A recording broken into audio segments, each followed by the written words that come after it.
Hi, today you're in for 4 riveting stories of cheating and genius revenge. Be sure to watch to the end because they will be the most interesting. Enjoy watching. First story, an unexpected surprise for a cheating wife. I had a feeling she was cheating on me. She was always smiling and laughing as she texted, even though she said it was her mother. She stayed late at work, although when I asked her coworkers, they said she was long gone.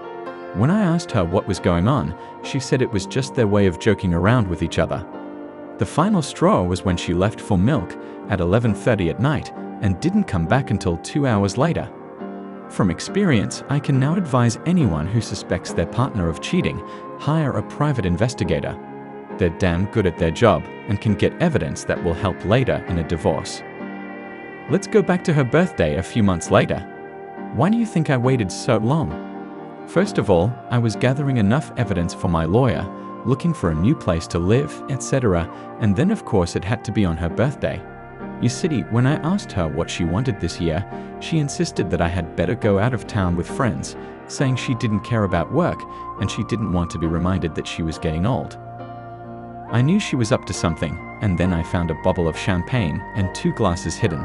So I did what anyone would do. I left, pretending that I was really going out of town with friends, and I called her mother, her father, her sister, and a few of her friends. I told them I wanted to give her a big surprise by sneaking into her room with birthday buzzers and cake. Sounds cool, doesn't it? It was. At 8:30 in the morning, her family and I met outside our house. There were about 8 people, took the elevator and I asked everyone to be quiet. I opened the apartment, we all went in and crept up to the bedroom. Everyone has buzzers in their mouths. My mom is holding a cake, smiling all over her mouth. So I opened the door and we all yell, "Surprise!" But the surprise was for us. My wife was standing in a doggy pose with her lover, staring at us as we had sex. Mom missed the cake, my sister screamed, my father started yelling. I pretended to be terrified, and her friends started pushing everyone out of the room, screaming at her. My wife, ex-wife was crying and screaming as I could, and my lover was desperately trying to get his pants on as he ran out of the apartment. Needless to say, it was one of the best birthday gifts I ever gave. My wife ended up blaming everyone but herself. Blamed her parents for coming unannounced, blamed her sister for being such a bitch, blamed her friends for not telling her about the surprise. All she did was throw things at me and call me names. I loved this woman for 2 years, and she yelled at me for ruining her relationship with that guy. It's kind of surreal. Second story. A cheater wanted to go on vacation, but she had an unpleasant surprise waiting for her.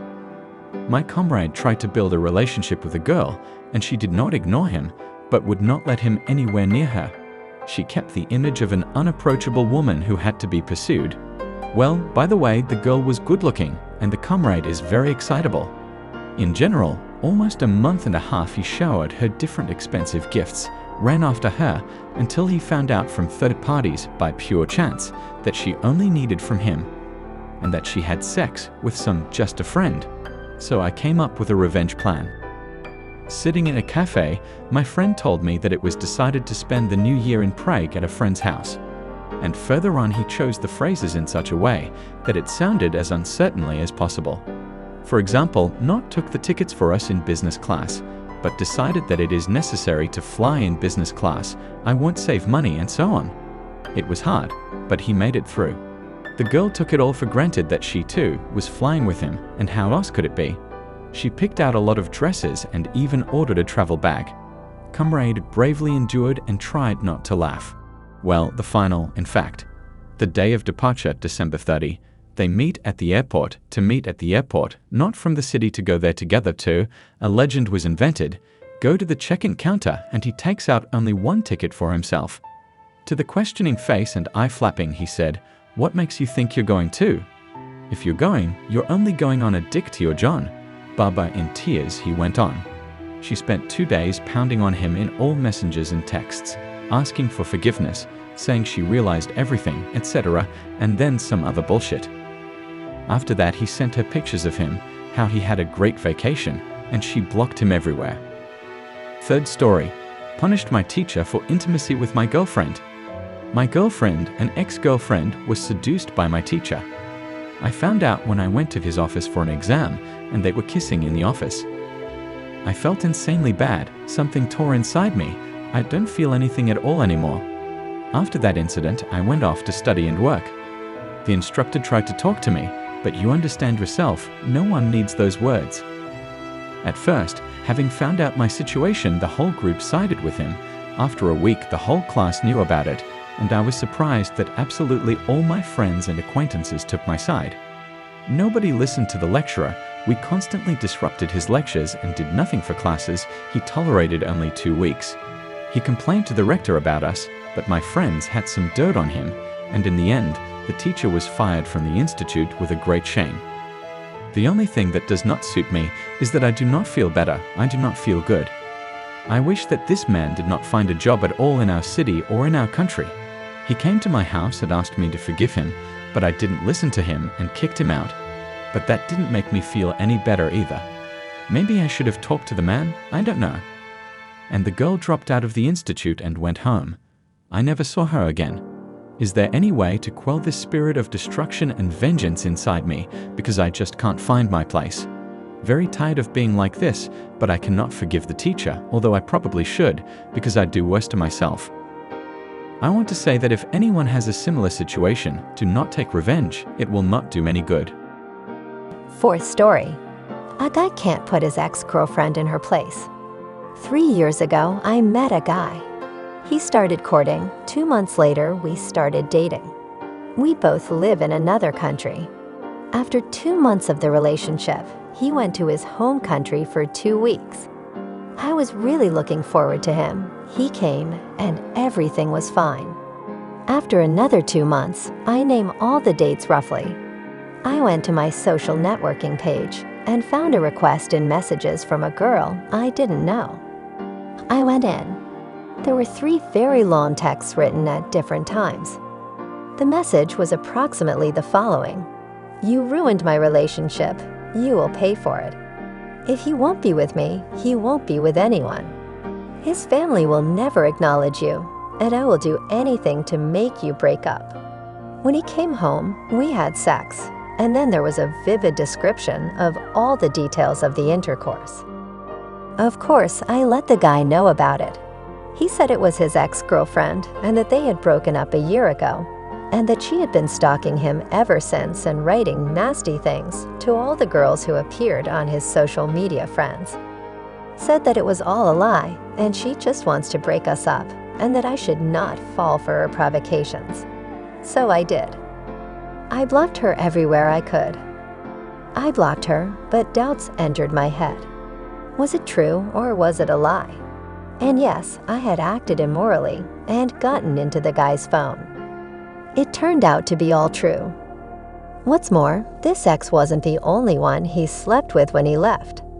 There was another girl, and the worst thing that struck me was that he had discussed it all with his father. Their correspondence treated the opposite sex like things. They spoke very unflatteringly about all the girls, writing that they were all of easy virtue. There were intimate photos that they both sent to each other as trophies, including mine. Also, my father kept saying, "Don't marry her, me. She's not beautiful. You deserve better. She just wants a baby with a handsome boy." To which my boyfriend replied, "Yeah, she's not worth it." Of course, I was humiliated by this. I confessed to my boyfriend that I had read it. He was remorseful, kept saying that he loved me, that it was before, and he didn't think that way now, and would never do that to me. I believed him. I was amazed at my own patience, but I truly loved him and still do. So we lived that way for another 1.5 years, and everything was fine, forgotten. I saw how much he needed me. Underneath that image was actually a sensitive, vulnerable guy. A man can't be so adroitly manipulative as to play for so long. The only thing that occasionally bothered us was the ex-girlfriend's constant attempts to screw things up. He sent him some ambiguous messages, where he had to substitute the letters to form a female name. Our name is similar. then his friendship, help offers, then something he asks, and so on. Well, even add from myself that I came negative comments under posts in the social network. Then checked my nickname, trying to enter under my login, and I went to email. One more thing. This ex-girlfriend is a close friend of his cousin. More precisely, they even live together in the same country as us, but in a different city. I have seen the sister more than once, including babysitting her child.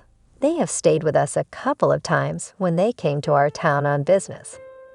Each time I welcomed them as dear guests. I set a fancy table, no exaggeration, but I tried very hard to please them.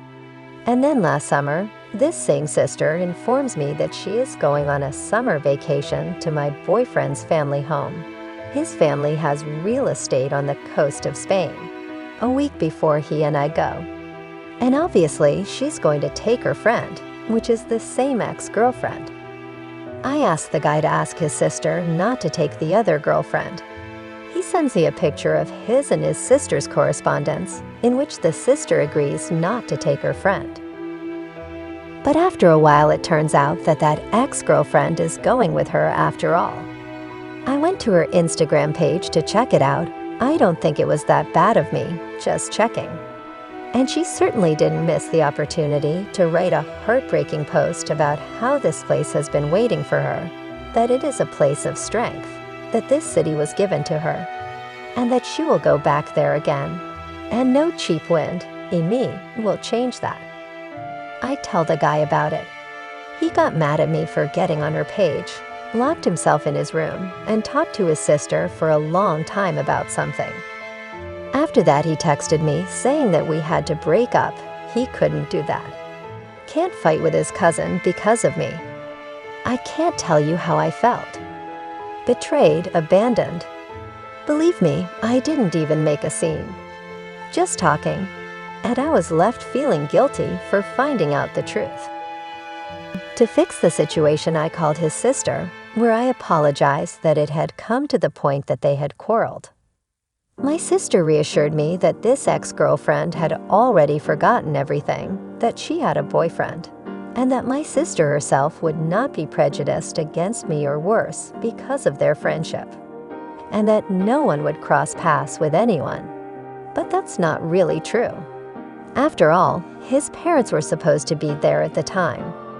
So the ex-girlfriend would be living under the same roof as the boyfriend's parents, who, by the way, I haven't met myself yet.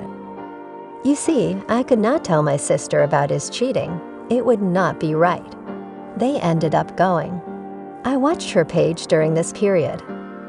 Not stories, just posts that were discounted regularly.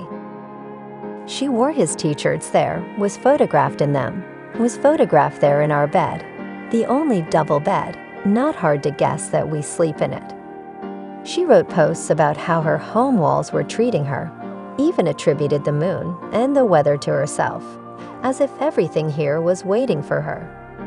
Every meaningful place in the city was marked with some vile words, how she was loved here, and kissed here, and called to marry here, etc. I understand that it was all for me to hurt me. She wanted revenge.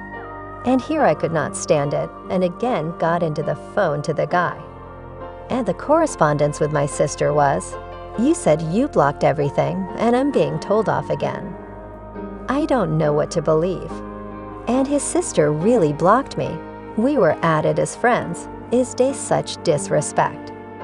Just take possibly the future mother of my nephews and block me. How so? I asked the guy how so. Turns out they had complained to him, like someone was monitoring their pages. Honestly, I didn't do it. And they gave me all the credit for that ex. It turns out. I don't know how to justify myself. I didn't do anything to her. I didn't steal her boyfriend. I didn't write mean things. I didn't respond to the things she wrote to me. She went to his house. Now she sleeps in our bed. What else does a man need? Then again, it turns out that his sister and ex-girlfriend took tickets to Spain this year for the whole month of August, which is the time we always went there.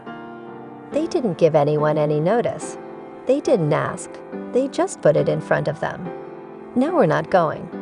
What's more, when I found out, I went in to see her again, and there was just a bacchanalia of humiliation in my direction. That I was toxic, that I was stupid, that she was better than me at everything, etc. Every barred phrase is directed in my direction, sometimes very, very rude. Sometimes even puts up a picture with him. And his sister likes it all. I am offended. It turns out the person who is fighting with me sets up his relatives against me and even encouraged for it. This is my territory. I am the real girl who takes care of him and helps. I got him a job, helped with housing, cooking every day, doing laundry, cleaning, went with him to all the hospitals when he had surgery, and not only. It was me. No cousin, no UX, no parents of course. We all live in different cities and even countries, but that doesn't negate my efforts. All he suggests I do in this situation is ignore. I've tried, but it doesn't last long. Resentment for betrayal and injustice takes its toll. And I go back again and torment myself with thoughts. And I am desperate.